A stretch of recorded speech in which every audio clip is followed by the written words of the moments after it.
নুরুমি আগে একটা বাঙ্গারুঙ্গা রিক্সা চালাইতো জরার জন্য, ঠিক আছে, হ্যাঁ রিক্সার মধ্যে কেউ উঠতো না। এখন একটা হ্যাঁ নতুন রিক্সা পাইছে কিছুদিন আগে, বিভিন্ন মানুষ সহযোগিতা করছে। পরে রিক্সাটা চিন্তা করলাম যে এই ইউনুসার গরিপুর নাই, পরে ইউনুসারের বদলে এসি ল্যান্সার আছেন, পরে এসি ল্যান্সার উপস্থিত থেকে নুরুমের কাছে রিক্সাটা দিচ্ছে। তো এই রিক্সাটা কিনে দিতে বিভিন্ন জন মানুষ সহযোগিতা করছে। এখানে মানবিক গরিপুর মানবিক ফাউন্ডেশন, স্বপ্ননীর ফাউন্ডেশন, নানান মানুষের সহযোগিতায় তারে 70,000 টাকা একটা রিক্সা কিনে দেওয়া হয়েছে। এর মধ্যে 10,000 টাকা দিচ্ছে আমাদের গরিপুর ইউনুসার। পরে হ্যাঁ রিক্সার মধ্যে উঠলাম, উঠতে বইলাম, বয়া বালাই লাগলো যে নতুন রিক্সাটা হ্যাঁ পাইবো, আরামসে চালাইবো। পরে হ্যাঁ রিক্সাটা রাজকীয়ভাবে হস্তান্তর করানোর লাগে ফিতা টিতা কাটা হইলো।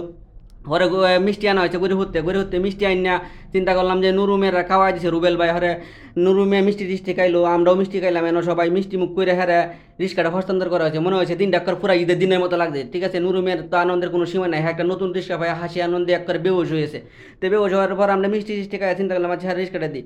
কিছুদিন আগে দৈনিক কালবেলায় হ্যাঁ জীবন বৃত্তান্ত নিয়ে একটা প্রতিবেদন হয়েছে, ঠিক আছে, আমিও ভিডিও বানাইছিলাম। পরে এই ভিডিও দেখে মানুষের মনে নাড়া দিয়েছে, সবাই সহযোগিতা করছে, ইউনুসার টিয়া দিছে। তে আজকে এখন হ্যাঁ নতুন একটা রিক্সা চালাইতেছে, হ্যাঁ খুব আনন্দে আছে, এখন খুব সুখে আছে। আসলে নুরু মিয়ার জীবন ভালো কাটুক, ধন্যবাদ।